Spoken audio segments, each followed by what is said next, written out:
Gaeta is an extraordinarily beautiful city that is located on the Pontine Coast of the Tyrrhenian Sea, just a 2-hour drive south of Rome and a 2-hour drive north of Naples. It is renowned for its pristine sea, its sunshine, its 7 beaches, its cuisine, and the wonderful genuine people that live there. Gaeta is also a city of art and cultural patrimony of humanity, both artistic and environmental. The exquisite treasures one discovers upon simple explorations of this city seem infinite in number. We spoke to the mayor of Gaeta, Cristian Lecchese, and he described Gaeta's profound relationship with its artistic patrimony and history, as well as just how important art is to the city's identity. Buongiorno a tutti, sono il Cristian Leccese, il sindaco della città di Gaeta. Ormai siamo qui oggi in comune in compagnia di alcuni amici che ci vengono a trovare dagli Stati Uniti d'America. La nostra città è una città che storicamente appartiene al patrimonio culturale e artistico dell'intera nazione italiana, ma in molti casi anche del contesto europeo e forse in qualche modo anche mondiale. Gaeta ha una storia molto profonda che ci porta addirittura prima dell'era romana, quindi molto prima di 2000 anni fa. È una città che ha preso ovviamente nel pieno lo spirito dell'articolo 9 della nostra Costituzione, cioè quella della valorizzazione, della tutela e della difesa del patrimonio artistico, culturale e oggi anche del paesaggio e dell'ambiente. È una città che su questo negli ultimi 10 anni, ed è anche l'intento dei prossimi anni, ha inteso valorizzare molto l'aspetto delle sue qualità e caratteristiche culturali, artistiche e naturalistiche, quindi non solo ciò che è opere d'arte, ciò che è umanità e che va difeso e che intendiamo appunto continuare a valorizzare e cercare di rilanciare nel futuro per farlo vedere, fruire e vivere da quante più persone possibili, per apprezzare la sua bellezza, il suo valore e anche il benessere che esso stesso sprigiona. Qual è il programma dei murali nella città di Gaeta? Il nostro programma sotto questo punto di vista è stato un programma che ha aperto la città agli artisti che avevano la loro volontà di non solo abbellire ma anche esprimersi da un punto di vista artistico, spirituale, e noi abbiamo aperto la città di Gaeta a questa nuova forma dell'arte moderna, e cioè quella appunto dei murales, che è man mano diventata una tradizione per la nostra città. Abbiamo anche girato dei documentari importanti su Sky e su altre emittenti televisive nazionali e ovviamente internazionali, dove Gaeta veniva presa come riferimento di un museo a cielo aperto per poter garantire l'espressione di questa forma dell'arte. The great artist Cy Twombly once visited a friend in Gaeta named Nicola del Roscio, and he fell in love. He bought a building in Gaeta Vecchia to live and work in. This building was next door to the Church of San Francesco and had the most spectacular view, and Cy Twombly could observe what he described as homeric sunsets over the Tyrrhenian Sea from his top floor windows. Twombly, over the years, signed many of his paintings Gaeta. Signor Sindaco, Cy Twombly abitava qui a Gaeta con il suo partner Nicola del Roscio. Tanti giganti del mondo dell'arte come Larry Gagosian lo visitavano ogni anno. Quanto orgoglio c'è che Cy Twombly era un cittadino di Gaeta? Beh, un orgoglio enorme. Il fatto che Gaeta abbia potuto regalare questi momenti di spiritualità a questi grandi artisti per noi è un momento veramente di vanto e di orgoglio. Ci piace pensare che la nostra città abbia quella caratteristica particolare, quel sentimento particolare che riesce a ispirare artisti così importanti e che possa essere un luogo dove l'estro artistico, dove la spiritualità degli artisti, dove la passione degli artisti esce fuori e dà vita alle opere d'arte. Quindi questo per noi è veramente un momento di grande vanto, di grande orgoglio e ci riempie il cuore di gioia, chiaramente.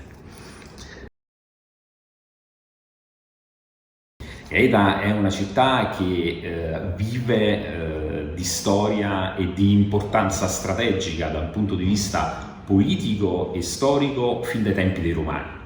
Dai tempi dei Romani che la nostra città è stato luogo di insediamenti di grandi aristocratici, di grandi consoli, di uomini importanti della storia dell'impero per la sua bellezza naturalistica. E man mano nella storia è diventato un punto di riferimento per lo sviluppo dei traffici commerciali, grazie ai suoi tre porti. Aveva tre porti molto importanti che in tutta la storia dei millenni precedenti sono stati utilizzati per dare sbocco al mare di tutta la parte che va da Roma fino a Napoli.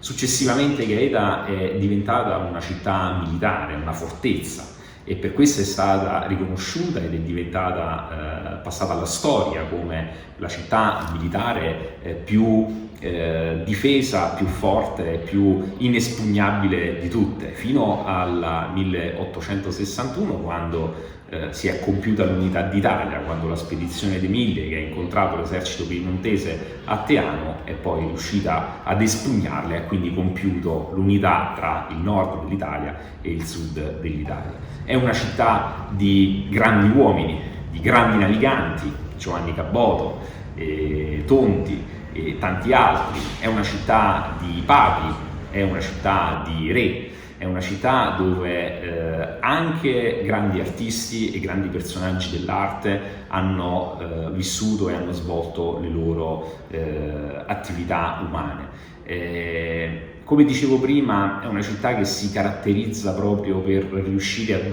a trasmettere a questi grandi uomini delle emozioni particolari che nella loro vita gli hanno fatto fare delle grandi cose. Ad esempio a Gaeta, Papa Pio IX ha avuto l'intuizione del dogma dell'Immacolata Concezione, e cioè che Maria, la Madonna, concepisce Gesù immacolata. E questo sono tutte quelle piccole cose che nella storia della nostra città ci fanno comprendere come la caratteristica della nostra città, del nostro territorio, è proprio quella di ispirare queste sensazioni, queste questi aspetti umani, sensoriali dell'uomo che li fanno realizzare delle cose molto importanti nella loro vita, dall'arte alla cultura, agli uomini politici, alle scelte politiche, all'economia e a tante altre cose. Grazie. Grazie a voi. This is La Grota del Turco at Montagna Spacata, Split Mountain, the most spectacular sight in Gaeta. You have to walk down 272 steps to get to the bottom where the sea enters. It is one of three clefts in the mountain that legend ties to Christianity and the Trinity. It is called the Turks' Grota because in the 9th century, Saracen pirates hid there to conduct attacks on passing vessels. This is the Santuario della Santissima Trinità, better known as the Santuario della Montagna Spacata. The original construction started back in the 11th century, and it was built over the remains of the villa that belonged to the Roman consul Lucio Munazio Planco. In fact, Planco's mausoleum still sits higher up on the mountain above the church. The church was later restored in the 14th century. Eventually, it was given a unique late Baroque facade. The Santuario and Montagna Spacata are managed by the Pime missionaries who help people all over the world. This is a place dear to my heart because it is here that me and my wife were married.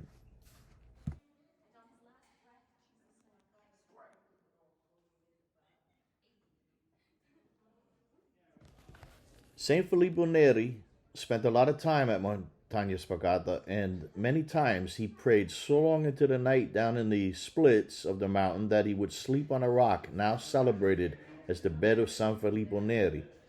Also, another curiosity is the Mano del Turco, the Turk's handprint, In the 14th century, during a period of Ottoman Empire expansion, the Turkish navy continually sacked and damaged the Pontine Coast.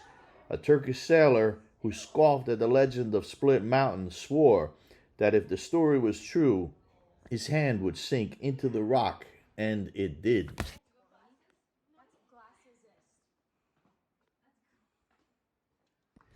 According to local legend, the mountain split in three at the moment that Jesus died on the cross at Calvary, and at the same moment that the earth trembled and the curtain in the temple of Jerusalem was torn. And behold, the curtain of the temple was torn in two from top to bottom, and the earth shook and the rocks were split. If not for anything, if not for any of the other beautiful sights to see in Gaeta, it behooves you to go there just to visit this place alone.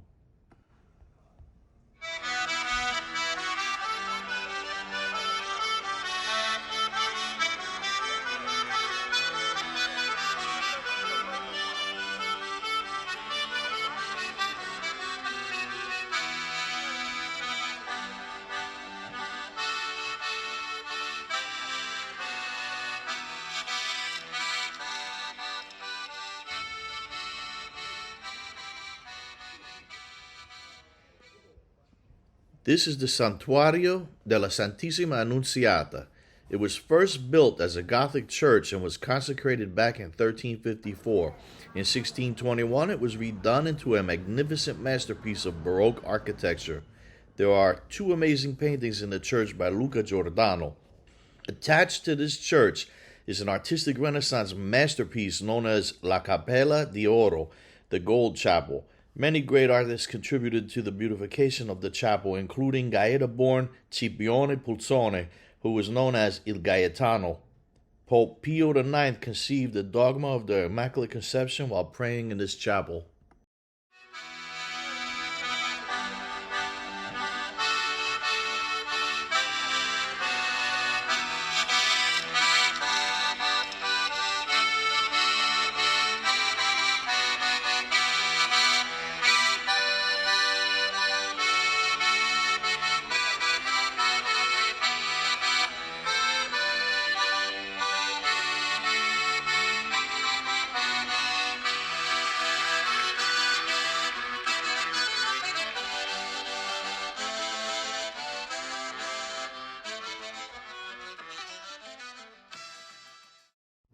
The bell tower of the Cathedral of Sant'Erasmo was built between 1148 and 1279, done in the Norman Moorish style. It is one of the most celebrated landmarks of Gaeta.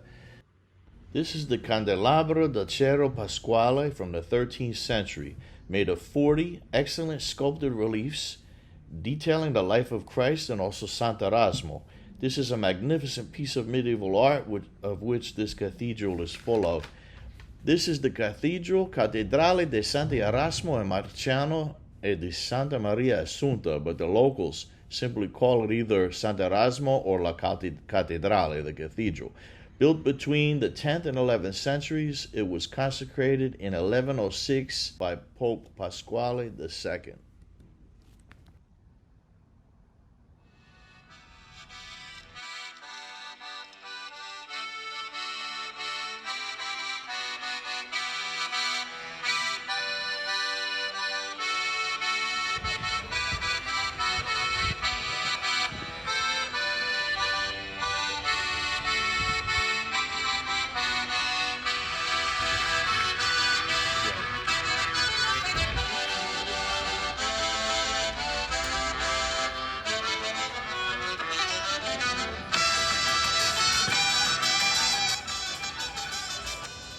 This unique bell tower, decorated with Arabic reliefs, belongs to the Chiesa di San Giovanni a Mare, St. John by the Sea. It is a 10th century church with a Latin cross plan and three Gothic naves built around 8 spolia Roman columns, ending with asps.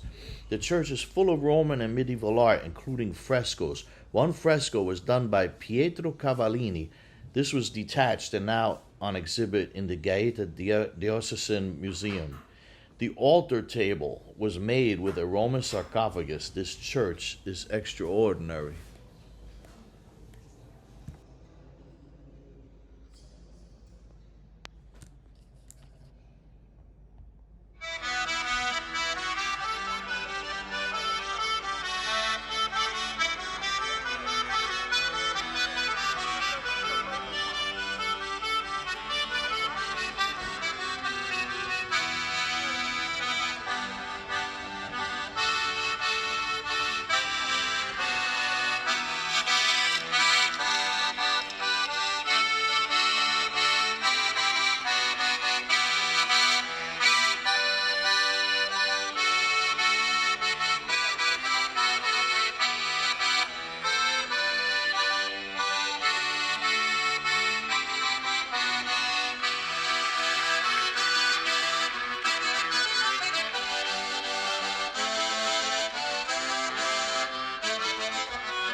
Gaze off to the horizon and you see a promontory called Monte Cerceo. Legend has it that the Maga Circe, the witch in the Odyssey that turned men into swine, had her lair there. This whole coastline is known as Ulysses Coast, and it was believed since the Roman era that Ulysses himself sailed up and down this shoreline. So many traces of the history of humankind can be seen here. Indeed, the sun and sea of this area have been enjoyed since prehistoric times. The remains of many Neanderthals who lived here over 60,000 years ago were found in a cave at Monte Cerceo. The Etruscans, Arunci, Volci, and the Greeks all passed through this area, and the Romans absolutely loved Gaeta. Many important Romans lived and vacationed in the Gaeta, like Marcus Aurelius. Cicero lived here, and his tomb is located on the border of Gaeta and Formia. 2 consuls have mausoleums in Gaeta, and the Emperor Tiberius built his villa on the border of Gaeta and Sperlonga. You can visit the site of Villa Tiberio and also the National Archaeological Museum that exhibits all of the exquisite antiquities that were discovered there by archaeologists in the Grota of Tiberio, where the emperor threw his parties. Aside from the significant artistic treasures and the cultural patrimony that you find in Gaeta, and apart from the extreme level of natural and ecological beauty you encounter here, the real artistic treasures are the Gaetani people themselves, the people you meet in the bars, cafes, and marketplace. The people in your life are the real art masterpieces, and here in Gaeta, life is lived by the Gaetani as if they were master artists creating profound and joyful works. Joy is in the street. It is a place that can go from a decibel reading of 0 to max volume in the snap of a finger, in a place where tables get opened in the middle of the street and parties celebrated without inhibition.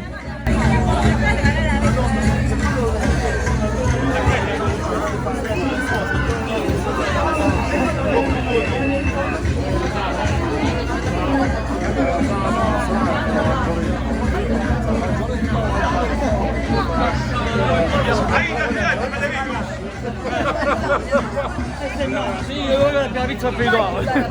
Certo, no, cazzo. Oh, a cazzo. Allora sei là,